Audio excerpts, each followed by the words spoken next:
अस्माकं तु विशिष्टा ये तानि बोध द्विजोत्तम नायकामं सैन्यस्य संज्ञार्थ तान् ब्रवीमि ते। व्याख्या। अकस्माकं तु विशिष्टा ये तानि बोध द्विजोत्तम दुर्योधन द्रोणाचार्य से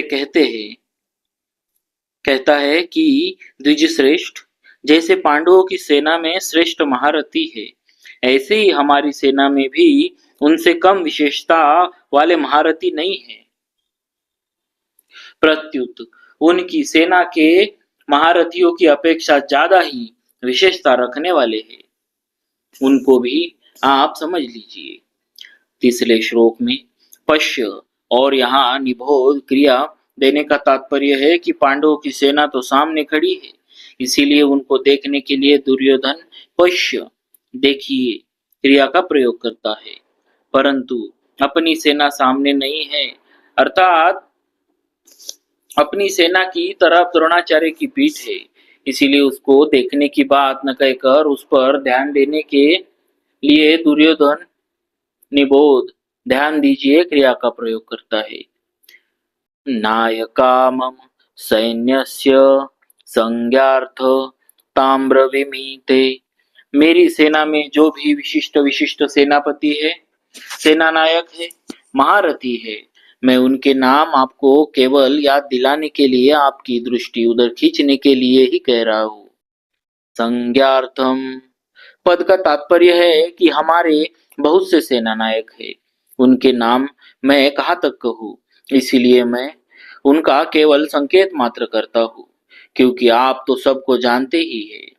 इस श्लोक में दुर्योधन का ऐसा भाव प्रतीत होता है कि हमारा पक्ष किसी भी तरह कमजोर नहीं है, परंतु राजनीति के अनुसार शत्रु पक्ष चाहे कितना ही कमजोर हो और अपना पक्ष चाहे कितना ही सबल हो, ऐसी अवस्था में भी शत्रु पक्ष को कमजोर नहीं समझना चाहिए और अपने में उपेक्षा, उदासीनता आदि की भावना किंचित मात्र भी नहीं आने देनी चाहिए।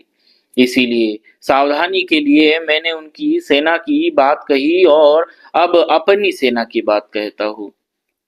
दूसरा भाव यह है कि पांडवों की सेना को देखकर दुर्योधन पर बड़ा प्रभाव पड़ा और उनके मन में कुछ भी भय उसके मन में कुछ भय भी हुआ, कारण की संख्या में कम होते हुए भी पांडव सेना के पक्ष में बहुत से धर्मात्मा पुरुष थे और स्वयं भगवान थे। जिस पक्ष में धर्म और भगवान रहते हैं उसका सब पर बड़ा प्रभाव पड़ता है। पापी से पापी, दुष्ट से दुष्ट व्यक्ति पर भी उसका प्रभाव पड़ता है। इतना ही नहीं, पशु पक्षी, वृक्ष लता आदि पर भी उसका प्रभाव पड़ता है, कारण कि धर्म और भगवान नित्य है। कितनी ही ऊंची से ऊंची भौतिक शक्तियां क्यों न हो, है वे सभी अनित्य ही। इसीलिए दुर्योधन पर पांडव सेना का बड़ा असर पड़ा, परंतु उसके भीतर भौतिक बल का विश्वास मुख्य होने से वह द्रोणाचार्य को विश्वास दिलाने के लिए कहता है कि हमारे पक्ष में जितनी विशेषता है उतनी पांडवों की सेना में नहीं, अतः हम उन पर सहज ही विजय कर सकते हैं। बोलिए भक्तवत्सल भगवान की जय।